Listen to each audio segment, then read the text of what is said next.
যে হাতিমে কাবায় আল্লাহর নবীজির দুইটা হাত লাগছে নবীজির কপাল, যে হাতিমে কাবার মধ্যে লেগেছে ওই হাতিমে কাবায় যদি আমার আপনার কপাল লাগে তাহলে আমার আপনার জীবনটা কত ধন্য।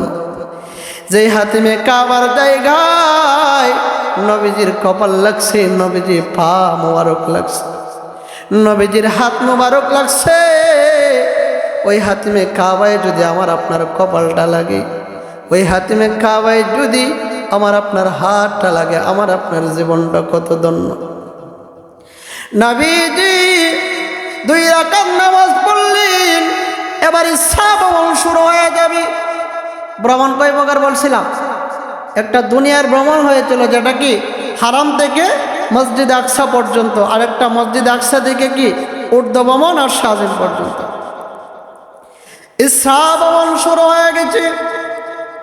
এবার জিব্রাইল বললেন ইয়া রাসূলুল্লাহ ইয়া হাবিবাল্লাহ নবীজি, এবার হারাম থেকে আপনার সফর হবে বাইতুল আকসা পর্যন্ত। জিব্রাইল নবীজি কি সফর সূচি শোনায়, নবীজি আপনাকে হারাম থেকে সরাসরি আর শাহজিন নেওয়া হবে না, আপনাকে বাইতুল হারাম থেকে বাইতুল আকসা নেওয়া হবে, বাইতুল আকসা থেকে আল বাইতুল মামুরে নেওয়া হবে, বাইতুল মামুর থেকে সিদরাতুল মুনতাহা নেওয়া হবে, সিদরাতুল মুনতাহা থেকে মহান আল্লাহ লৌহ কলম নিবেন, লৌহ থেকে কলম, কলম থেকে 70,000 আগুনের পর্দা, 70,000 নূরের পর্দা পাড়ি দিয়া, লা মাকান পাড়ি দিয়া, লা জামান পাড়ি দিয়া মহান আল্লাহ আপনাকে আর শাহজিম নেবেন। অর্থাৎ এই থেকে আপনার ইসরা ভ্রমণ শুরু হবে।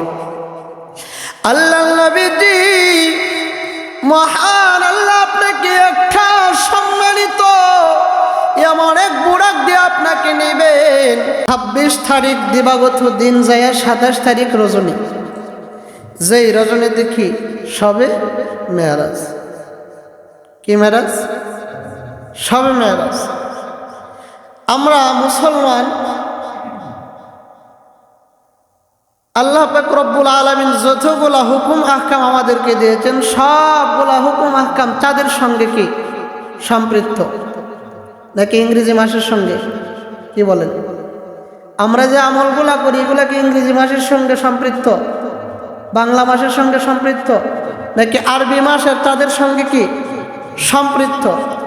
যদিও আফসোস আর দুঃখের বিষয় আমরা বাংলা মাসের হিসাব ঠিকই জানি, ইংরেজি মাসের হিসাব ঠিকই জানি, কিন্তু আরবি মাসের হিসাব কি আমরা জানি না। কি বলেন? আপনি স্কুলের একটা 2য় শ্রেণীর ছাত্রদের বললেন যে বাবা তুমি ইংরেজি মাসের নামগুলা বলো, দেখবেন টোটস্থ মুখস্থ পটপটে বইলে দিব। যদি বলেন বাংলা মাসের নামগুলা বলেন, বলতে পারবে। যদি বলেন যে আরবি মাসের নামটা বলেন, ছোট বাচ্চাদেরকে বাদ দেন, আমরা যারা বৃদ্ধ হয়েছি শতকরা কতজন লোকে আরবি মাসের নামটা বলতে পারবে? তাহলে ইহুদি খ্রিস্টানের এই গণনা ইংরেজি, এটার দিকে আমরা খুব ঝুঁকায় পড়েছি, কিন্তু মুসলমান যে হিসাব দিয়ে আমরা আমল করব সেই হিসাবের প্রতি আমরা কি না আগ্রহী নই। তাহলে আরবি মাস, আরবি চাঁদ দিয়ে আমরা কি করি? আমল করি। যেমন রমজানের রোজা রাখি, আমরা কি ইংরেজি মাসের হিসাব কইরা রাখি নাকি চাঁদের হিসাব কইরা? চাঁদের হিসাব কইরা। এরপরে সবে কদরের একটা রাত্রি আছে, যেই রাত্রিতে মহান আল্লাহ রব্বুল আলামিন বলেন এক রাত্রি যদি উদযাপন আমার কোনো বান্দা করে তাহলে এক রাতের বিনিময়ে 1000 মাসের আমল নামার সব তার আমল নামায় দিয়ে দিব। এই যে সবে কদরের রাত্রিটা আমরা উদযাপন করি, এটাকে ইংরেজি মাসের হিসাবে নাকি আরবি মাসের? সামনে আসতেছে সবে বরাত আর সবে মেয়ারাজ, এগুলাকে ইংরেজি মাসের হিসাবে করবো নাকি আরবি মাসের? আরবি মাসের। তাইলে আমাদের হিসাব কিসের সঙ্গে থাকতে হবে? আরবি মাসের সঙ্গে হিসাব থাকতে হবে। যেমনভাবে আরবি মাসের সঙ্গে রমজানের সম্পৃক্ত রমজান আছে, আমরা আরবি মাসের দিক দিয়ে হিসাব কইরা রমজানের রোজাগুলো রাখি, সবে বরাত আদায় করি, সবে কদর আদায় করি। ঠিক তেমনইভাবে আজ থেকে 3 দিন পর 26 তারিখ দিবাগত রাত্রি যাওয়ার পরে 27 তারিখ রজনীতে আমাদের যে একটা রাত্রি আসতেছে সবে মেয়ারাজের রাত্রি, যেই রাত্রিতে আল্লাহ তাআলা আমার আপনার প্রিয় নবীকে দুনিয়া থেকে শরীরে বোরাকের মাধ্যমে ঊর্ধ্ব ভবনে নিয়ে আল্লাহ তাআলার আরশে আজিমের সরাসরি সাক্ষাৎ করেছিলেন। এটাকে শবে মেয়ারাজ বলা হয়। কি বলা হয়? শবে মেয়ারাজ। আল্লাহ পাক রব্বুল আলামিন দুনিয়ার জগতে 1 লক্ষ মতান্তরে 2,24,000 পয়গম্বর দুনিয়ার জগতে পাঠিয়েছেন। সমস্ত পয়গম্বরেরা আল্লাহর সঙ্গে কথা বলেছেন, আল্লাহ ওনাদের সঙ্গে কথা বলেছেন জিব্রাইল আলাইহিস সালাতু ওয়াস সালামের ওহীর মাধ্যমে, ইল্লা মূসা আলাইহিস সালাতু ওয়াস সালাম ছাড়া। মূসা আলাইহিস সালাতু ওয়াস সালাম তুর পাহাড়ে যাইয়া সরাসরি কার সঙ্গে? আল্লাহর সঙ্গে কথা বলতেন। আর বাকি সমস্ত পয়গম্বরেরা কি জিব্রাইল আমিন সাল্লাল্লাহু আলাইহি ওয়াসাল্লামের ওহীর মাধ্যমে কথা বলতেন। আর আমার আপনার নবীকে আল্লাহ তাআলা স্পেশালি এমন একটা পাওয়ার দিয়েছেন, আল্লাহ তাআলা পর্দার মাধ্যমে কথা বলেন নাই। মূসা নবী তো কি পর্দার মাধ্যমে কথা বলেছেন, তুর পাহাড়ে যাইয়া সরাসরি সাক্ষাৎ দেন নাই। আর আমার আপনার নবীকে আল্লাহ বুরাকের মাধ্যমে এই 26 তারিখ দিবাগত রাত 27 তারিখ রজনীতে সবে মেয়ারাজে নিয়া মহান আল্লাহ পাক রব্বুল আলামিন বাইতুল হারাম থেকে নিয়া বাইতুল মুকাদ্দাস থেকে আপনার বাইতুল মামুর হইয়া সিদরাতুল মুনতাহা হইয়া আল্লাহ পাক রব্বুল আলামিন আপনার লা মাকান লা জামান, এরপরে 70,000 আগুনের পর্দা, 70,000 নূরের পর্দা পাড়ি দিয়া আরশে আজিমে নিয়া মহান আল্লাহ পাক রব্বুল আলামিন আমার আপনার নবীর সঙ্গে সরাসরি কথা বলেছেন। এটাই আমাদের সবে মেরাজের আলোচনা কি চলবে, তাই আমরা মূল আলোচনায় ঢুকে যাই। তো আল্লাহ পাক রব্বুল আলামিন আমার আপনার নবীকে স্পেশালি যে পাওয়ারটা দিয়েছেন এটা কি সবে মেরাজ, অর্থাৎ নবীজি সরাসরি কি বলেছেন? কথা বলেছেন। আল্লাহ বলেন সুবহানাল্লাযী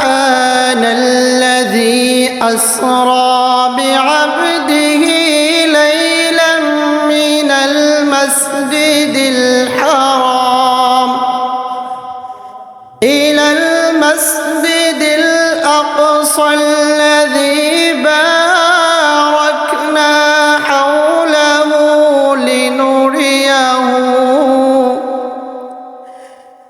লিনুরিয়াহু মিন আয়াতিনা ইন্নাহু হুয়াস সামিউল বাসীর। আল্লাহ বলেন সুবহান, মহাপবিত্র ওই আল্লাহ, মহান্বিত ওই আল্লাহ, আল্লাযী আসরা বিআবদিহি লাইলাম মিনাল মসজিদিল হারাম, আল্লাযী যিনি আসরা অর্থাৎ রাতের ভ্রমণ, আসরা শব্দের অর্থ কি? রাতের ভ্রমণ করিয়েছিলেন বিআবদিহি তার মহব্বতের মানুষ, তার মহব্বতের বান্দা প্রিয় হাবিব আমাদের নবী মুহাম্মদ আরবি সাল্লাল্লাহু আলাইহি ওয়াসাল্লামকে রাত্রে কি করেছিলেন? ভ্রমণ করিয়েছিলেন। কোথায় থেকে কোথায়? লাইলাম মিনাল মসজিদিল হারাম ইলাল মসজিদিল আকসা, মসজিদে হারাম থেকে মসজিদে আকসা পর্যন্ত। এই জায়গায় আসরা শব্দের অর্থ কি? রাত্রি ভ্রমণ। নবী করিম সাল্লাল্লাহু আলাইহি ওয়াসাল্লামকে এই মেরাজে আল্লাহ তাআলা 2টা ভ্রমণ করিয়েছিলেন। একটা দুনিয়ার জগতের ভ্রমণ, যেটা মসজিদে হারাম থেকে মসজিদে আকসা পর্যন্ত, যেটাকে আসরা বলা হয় আয়াতে উল্লেখিত আসরা শব্দ, মসজিদে হারাম থেকে মসজিদে আকসা। আরেকটা ভ্রমণ আল্লাহ তাআলা করিয়েছিলেন মসজিদে আকসা থেকে ঊর্ধ্ব ভবনে একবারে আরশে আজিম পর্যন্ত নিয়ে, যেই জায়গায় নিয়ে আল্লাহ তাআলা সরাসরি সাক্ষাৎ করেছিলেন। এটাই যে শবে মেরাজ। অর্থাৎ আল্লাহ নবীর এই ভ্রমণটা 2 প্রকার, একটা হইল আসরা মসজিদে হারাম থেকে বাইতুল আকসা পর্যন্ত, আর একটা হইল শবে মেরাজ যেটা বাইতুল আকসা থেকে একবারে আরশে আজিম পর্যন্ত। এর আগে আমি আপনাদেরকে আরেকটা মেসেজ দিই যে বাইতুল আকসা কি মসজিদে হারাম, এই যে মক্কায় আপনার খানায় কাবা যাকে বলা হয়, যে গড়টাকে কালো গিলাপ দ্বারা কি আবৃত করে রেখেছে, দেখছেন না আপনারা যারা কি গিয়েছেন সরাসরি দেখেছেন, আর আমরা কিসে দেখেছি? ছবিতে দেখেছি। মহান আল্লাহ রাব্বুল আলামিন বলেন, এই বাইতুল হারাম খানায়ে কাবার বরাবর হলো আল বাইতুল মামুর। খানায়ে কাবার একবারে বরাবর বাইতুল মামুর, যেই বাইতুল মামুরে ফেরেশতারা তাওয়াফ করে, আর বাইতুল মামুরের বরাবর হলো সিদরাতুল মুনতাহা। সিদরাতুল মুনতাহার বরাবর লৌহ, এই লৌহের বরাবর সোজা হলো কলম।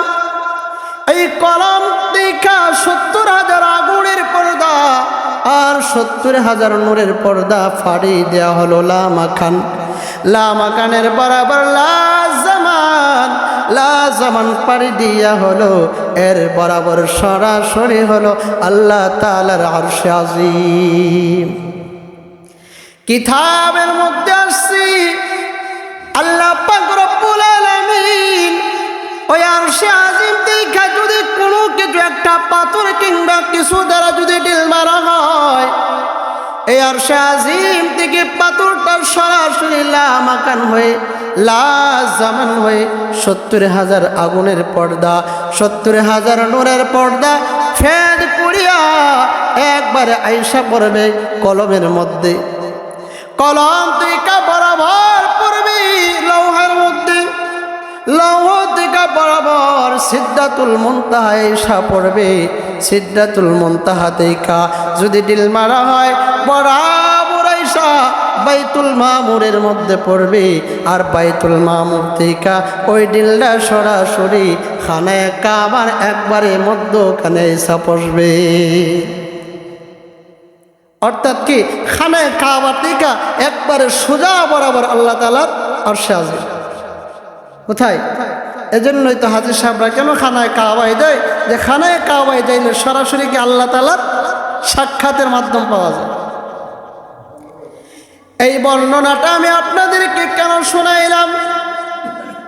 আল্লাহ পাক রব্বুল আলামিন আমার আপনার নবীজিকে যে দুইটা ভ্রমণ দিয়েছেন, একটা ভ্রমণ হলো মসজিদে হারাম থেকে বাইতুল আকসা, বাইতুল আকসা থেকে আমার আপনার নবীকে আল্লাহ শবে মেরাজে আরশে আজিমে নিয়েছেন। আচ্ছা বলেন, এই যে আরশে আজিম থেকে আমি যে বর্ণনাটা বললাম, সোজা রাস্তায় কিনা খানায়ে কাবা পর্যন্ত? কি বলেন, রাস্তাটা কি বেকায়দার আছেন একবারে সোজা? যদি আরশে আজিম থেকে একটা পাথর মারা হয় বরাবর আইসা কি আপনার লাজামান লামাকান 70,000 আগুন নূরের পর্দা পাড়ি দেয়া লৌহ কলম সিদরাতুল মুনতাহা, এরপরে বাইতুল মামুর হয়ে আপনার সরাসরি খানায়ে কাবার মধ্যখানে পড়বে। এর মানে রাস্তাটা কি একবারে সোজা। কিন্তু আল্লাহ পাক রব্বুল আলামিন নবীজিকে সবে মেরাজ যে দান করেছেন, মেরাজে যে নিয়েছেন, কিন্তু সরাসরি কেন নেন নাই? আল্লাহ তাআলা বাইতুল হারাম থেকে বাইতুল আকসা নিয়ে তেসরা কইরা উঠাইছেন। কি কইরা উঠাইছেন? তেসরা কইরা উঠাইছেন। আল্লাহ তাআলা তো পারতেন সরাসরি উঠাইতেন। কি বলেন, সরাসরি পারতেন কিনা সোজা রাস্তা? কিন্তু সোজা রাস্তা না উঠাই আল্লাহ কি করছেন? তেসরা কইরা বাইতুল আকসা নিয়ে পরে কি উঠাইছেন? উঠাইছেন।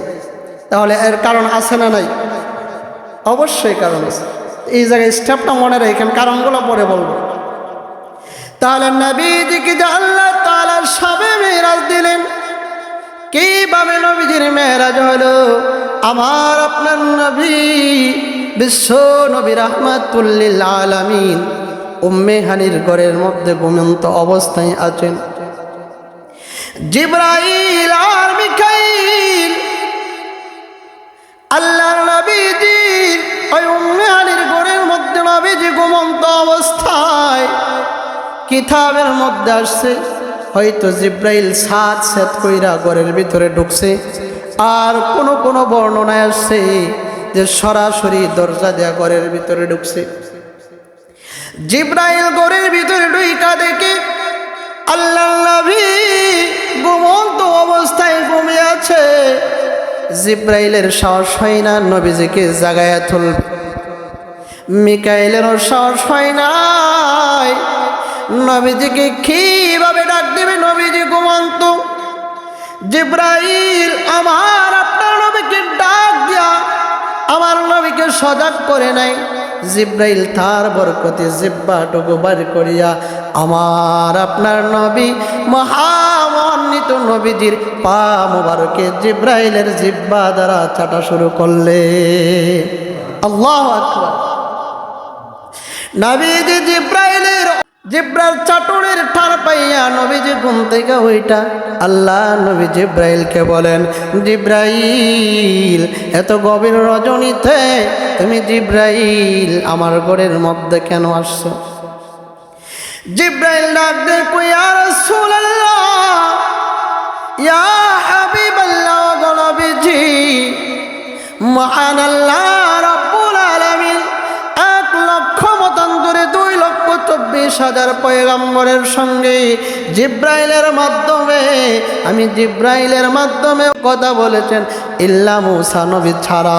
মূসা নবীকে তাওরাত দিয়া মহান আল্লাহ তুর পার নিয়া আল্লাহ রাব্বুল আলামিন কথা বলেছেন। আর সমস্ত নবীরা আমার সামান আল্লাহর সঙ্গে ওহির মাধ্যমে কথা বলেছেন। আর মহান আল্লাহ আমি জিব্রাইল আর মিকাইলকে পাঠিয়েছি এই মুহূর্তে আপনাকে বুরাক, স্পেশাল একটা বুরাকের মাধ্যমে এই দুনিয়া থেকে ঊর্ধ্ব ভবনে আরশে আজমে নিয়ে যাব। আল্লাহ তাআলা আপনাকে সবে মেরাজ দিয়েছেন, ওই আরশে আজমে নিয়া মহান আল্লাহ আপনার সঙ্গে সরাসরি কথা বলবে। নবী বলেন যে আমার সঙ্গে আল্লাহ সরাসরি কথা বলবেন। নবীজি তা আনন্দে কি আত্মহারা, আল্লাহর সঙ্গে সরাসরি কথা বলবে। আল্লাহ নবীজি আনন্দে আত্মহারা আল্লাহর সঙ্গে সরাসরি কথা বলবেন। নবীজি ডাক দেয়, কয় হে জিব্রাইল আমি কিসের মাধ্যমে আল্লাহর কাছে যাব? আল্লাহ তাআলা আপনাকে স্পেশালি একটা বুরাক দিয়া যানবাহন দিয়ে পাঠিয়েছে। নবী গো, এই আল্লাহর এই বুরাকে ওঠার আগে আপনাকে কুদরতি একটা অপারেশন করব। কি করব? কুদরতি অপারেশন। কিতাবের মধ্যে উল্লেখ আছে, যেটাকে সিনায়ে সাক বলা হয়, আরবিতে সিনায়ে সাক মানে বক্ষ বিদরণ। আল্লাহর নবীকে জিব্রাইল বলেন, ওগো নবীজি আপনাকে একটা কুদরতি অপারেশন করব। কয় কিভাবে করবা? আল্লাহর নবী বিশ্ব নবী রাহমাতুল লিল আলামিনকে জিব্রাইল নবীজিকে নিয়া হাউজের কাছে যাইয়া জমজমের কূপের কাছে নিয়ে গেলেন। জমজমের কূপের কাছে নিয়া জিব্রাইল আল্লাহর নবীজির বুক বরাবর সাদম করলেন, যেটাকে সিনায়ে সাক বক্ষ বিদরণ বলা হয়। নবীজির বুকটা ছিদ্র করিয়া বক্ষ বিদরণ করিয়া নবীজির ভিতরের সমস্ত পার্টসগুলা বাহির করিয়া জান্নাতের একটা পাত্রের মধ্যে রাখলেন। রাইকা জিব্রাইল ওই জমজম কূপের পানি দ্বারা নবীজির সমস্ত পার্টসগুলা ধুইলেন। ধোয়ার পরে নূর দ্বারা আল্লাহর নবীজির পার্সগুলা জিব্রাইল আমিন সাল্লাল্লাহু আলাইহি ওয়াসাল্লাম আবার নবীজির বুকের ভিতরে ঢুকাইয়া দিলেন। নবীজির বক্ষ বিতরণ যে হয়েছে এটা কিভাবে জোড়া দেবে? জিব্রাইল তার মুখ থেকে একটু লালাইলা জিব্রাইল নবীজির যে দিক দিয়ে ছেদন করেছে ওই ফাড়া জায়গার বরাবর লালাগুলা টানায়া যখন দিল, টানানোর সঙ্গে সঙ্গে আল্লাহর নবীজির শরীর আগে যেমন ছিল তেমন হয়ে গেল। আল্লাহর নবীজির 4 বার সিনায়ে সাক হয়েছিল। বক্ষ বিদরণ কুদরতি অপারেশন কয়বার হয়েছিল? 4 বার হয়েছিল। একবার হয়েছিল হালিমাতুস সাদিয়া রাদিয়াল্লাহু তাআলা আনহার ঘরে, যিনি কি নবীজির দুধমা ছিলেন। আরেকবার হয়েছিল নবীজির বয়স যখন 10। তৃতীয়বার হয়েছিল নবুয়ত প্রাপ্তির পূর্ব মুহূর্তে। আর চতুর্থবার হয়েছিল শবে মেরাজে যাওয়ার আগে। এই 4 বার নবীজির কি জীবনে 4বার বক্ষ বিতরণ কুদরতি অপারেশন হয়েছে। আল্লাহ নবী বিশ্ব নবী রাহমাতুল লিল আলামিনের বক্ষ বিতরণ যখন একত্রিত করলেন, এবার জিব্রাইল বলেন, ওগো নবীজি আপনাকে নিয়ে এবার যাব কোথায়? খানায় কাবার পাশে একটা জায়গা আছে যেটাকে কাবায়ে হাতিমে কাবা বলা হয়। কি বলা হয়? হাতিমে কাবা। এটা খানায় কাবার কি পাশে আছে, যারা হাজী সাহেবরা ওনারা দেখে আসছে। নবীজিকে নিয়ে হাতিমে কাবার কাছে যাইয়া ওই জায়গায় নবীজিকে রাখলেন, যে খানায় কি খাতায় হাতিমে কাবা।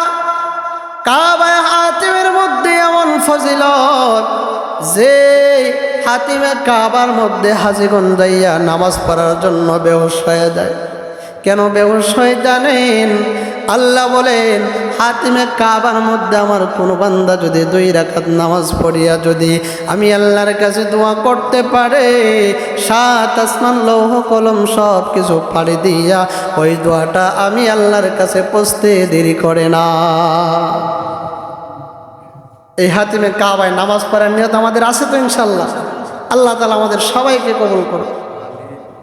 মহান আল্লাহ রাব্বুল আলামিন জিব্রাইল এবার আমার আপনার নবীকে বলেন, ইয়া রাসূলুল্লাহ, ইয়া হাবিবাল্লাহ, ওগো আল্লাহর নবী আপনি এখানে হাতিমে কাবার মধ্যে 2 রাকাত নামাজ আদায় করেন। নবীজি হাতিমে কাবার মধ্যে বসিয়া 2 রাকাত নামাজ আদায় করলেন। এজন্যই আমাদের মনে আশা আকাঙ্ক্ষা থাকতে হবে যে হাতিমে কাবায় আল্লাহর নবীজির 2টা হাত লাগছে, নবীজির কপাল যে হাতিমে কাবার মধ্যে লেগেছে, ওই হাতিমে কাবায় যদি আমার আপনার কপাল লাগে তাহলে আমার আপনার জীবনটা কত ধন্য। যে হাতিমে কাবার জায়গায় নবীজির কপাল লাগছে, নবীজির পা মোবারক লাগছে, নবীজির হাত মোবারক লাগছে, ওই হাতিমে কাবায় যদি আমার আপনার কপালটা লাগে, ওই হাতিমে কাবায় যদি আমার আপনার হাতটা লাগে, আমার আপনার জীবনটা কত ধন্য। নবীজি 2 রাকাত নামাজ পড়লেন, এবার ইসরা ভ্রমণ শুরু হয়ে যাবে। ভ্রমণ কয় প্রকার বলছিলাম? একটা দুনিয়ার ভ্রমণ হয়েছিল যেটা কি হারাম থেকে মসজিদ আকসা পর্যন্ত, আর একটা মসজিদ আকসা থেকে কি উর্দু ভ্রমণ আর শাহজিন পর্যন্ত। ইসরা ভ্রমণ শুরু হয়ে গেছে। এবার জিব্রাইল বললেন, ইয়া রাসূলুল্লাহ, ইয়া হাবিবাল্লাহ, গো নবীজি এবার হারাম থেকে আপনার সফর হবে বাইতুল আকসা পর্যন্ত।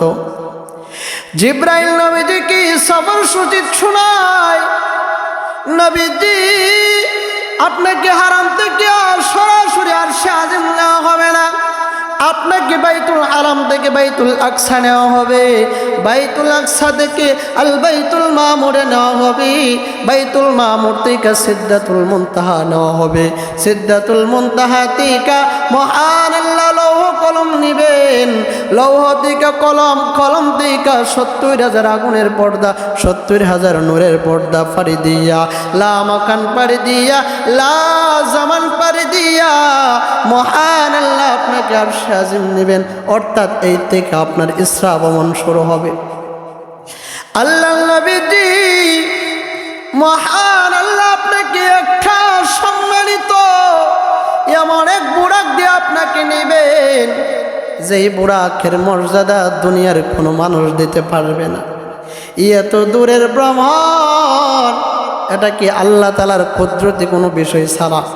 কি বলেন? এত দূরের ভ্রমণ, দুনিয়ার জগতে বৈজ্ঞানিকরা যত কি প্রযুক্তি সৃষ্টি করেছে, যত প্রযুক্তি বানিয়েছে, সব কিছু প্রথম আসমানের নিচে।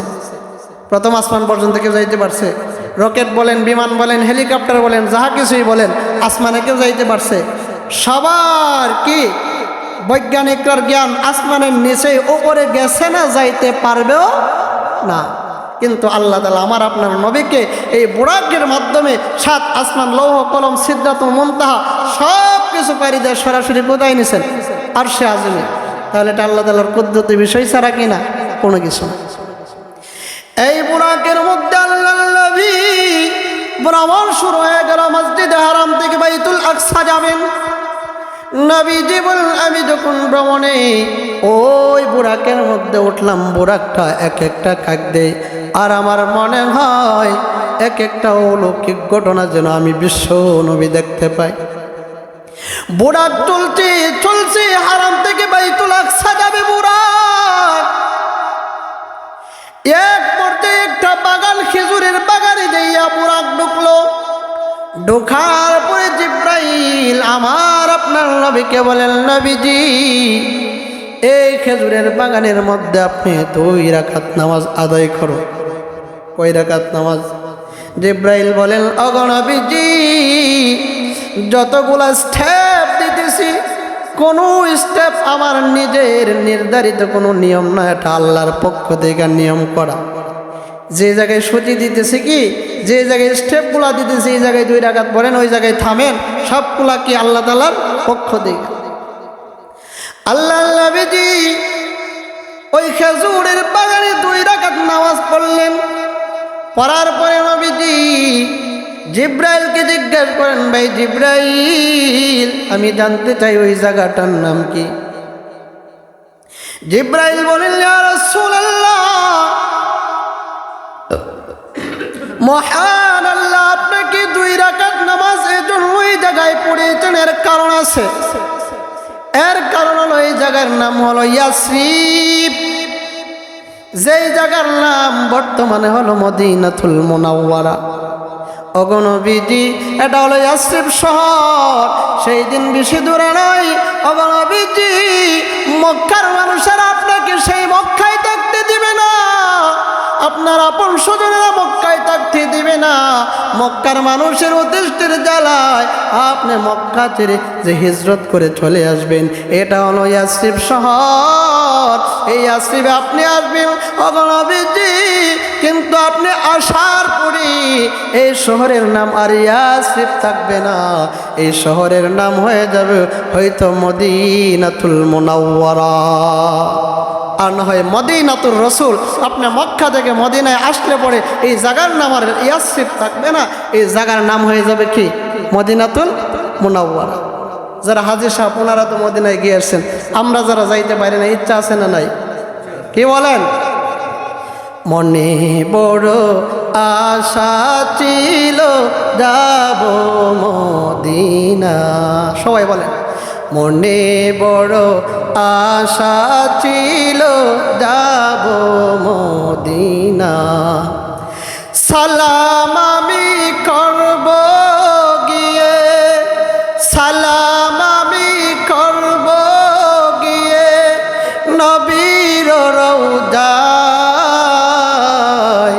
মনে বড় আশা ছিল যাব মদিনায়, মনে বড় আশা ছিল যাব মদিনায়। আরব সাগর পাড়ি দেব নাইকা আমার তরি, পাখি নই যে উড়ে যাব ডানাতে বর করি। আরব সাগর পাড়ি দেব নাইকা আমার তরি, পাখি নই যে উড়ে যাব ডানাতে বর করি। আমার আশায় আছে সম্বল নাই, আশায় আছে সম্বল নাই, করি কি উপায়। মনে বড় আশা ছিল যাব মদিনায়, মনে বড় আশা ছিল যাব মদিনাতে। কে যাও তুমি, কে যাও বেতরি আমার, যাও না ভাই সঙ্গে খানি কৃপা করি। মদিনাতে কে যাও ভাই, বে আমায় তোরি। যাও না ও বাইলো এ আমায় খানি কৃপা করি। সঙ্গে যদি না লও মুরি, গিয়ে মদিনায় এই গরিবের সালাম দিও মদিনার বাদশাহ। সঙ্গে যদি না লও মুরি, গিয়ে মদিনায় এই গরিবের সালাম দিও নবীর রওজায়। আমার আশায়াতে সম্বল নাই, আশায়াতে সম্বল নাই, করে কি উপায়। মনে বড় আশা ছিল যাব মদিনায়, মনে বড় আশা ছিল যাব মদিনায়। আল্লাহ তাআলা আমাদের সবার মনের আশাকে পূর্ণ করুক। সকলে বলেন আমিন।